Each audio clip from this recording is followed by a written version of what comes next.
গঙ্গাসাগর মেলার ব্যাপারে আপনারা জানেন, আমি আগেও বলেছি এখনো বলি যে গড়ে তোলা হয়েছে কাকদ্বীপ লট 8 একটি নতুন স্থায়ী জেটি। মুড়িগঙ্গার ওপর দিয়ে লাইন টেনে সাগরে পৌঁছে দেওয়া হয়েছে নিরবিচ্ছিন্ন বিদ্যুৎ পরিষেবা। আইন শৃঙ্খলা রক্ষা করার জন্য সুন্দরবন পুলিশ জেলা, নতুন গঙ্গাসাগর কোস্টাল থানা এবং কাকদ্বীপে নতুন হারুট পয়েন্টে কোস্টাল থানা। চালু করা হয়েছে গঙ্গাসাগরে 3টি স্থায়ী হেলিপ্যাড এবং সুলভ মূল্যে কলকাতা গঙ্গাসাগর হেলিকপ্টার পরিষেবা। এছাড়াও দরকারে কোনো অসুস্থ মানুষকে এয়ার অ্যাম্বুলেন্স পরিষেবাও গঙ্গাসাগরে মেলার জন্য দেওয়া হবে।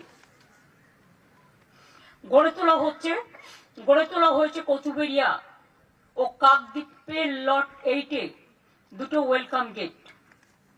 গঙ্গাসাগর পর্যটক নিবাস নবরূপে সুসজ্জিত করে চালু করা হয়েছে।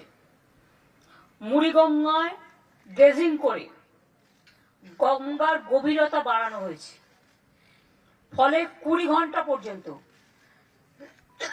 অনেক সময় আপনারা জানেন ভাটা আসলে লঞ্চ তখন যেতে পারে না, লোককে ওয়েট করতে হয় 12 ঘন্টা 10 ঘন্টা, কিন্তু এখানে ড্রেজিং করে বাড়ানো হয়েছে যাতে 20 ঘন্টা পর্যন্ত লঞ্চে লোকে যাতায়াত করতে পারবে। 4 ঘন্টা তো কিছুই নয়, পেরিয়ে যাবে, কিন্তু 20 ঘন্টা 24 ঘন্টার মধ্যে লঞ্চ যাতায়াত করতে পারবে।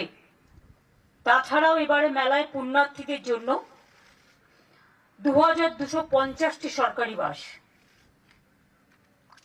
250টি বেসরকারি বাস, 9টি বার্জ, 32টি ভেসেল, 100টি লঞ্চ ও 21টি জেটি ব্যবহার করা হবে।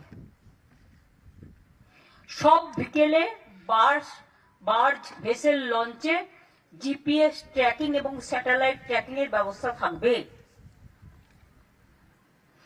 মুড়িগঙ্গায় কুয়াশার কারণে অনেক সময় বার্জ ভেসেল চলতে অসুবিধে হয়, তাই ফ্লাড লাইটের, যেহেতু এটা শীতকাল, ফগ লাইটের ব্যবস্থাও করা হয়েছে।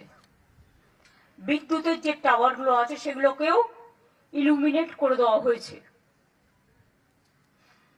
কোনো অ্যাক্সিডেন্ট যাতে না হয় এবং বাই চান্স কিছু হয়ে গেলে সঙ্গে সঙ্গে সাহায্য করবার জন্য 2500 সিভিল ডিফেন্স ও অন্যান্য ভলেন্টিয়ার নিয়োগ করা হচ্ছে।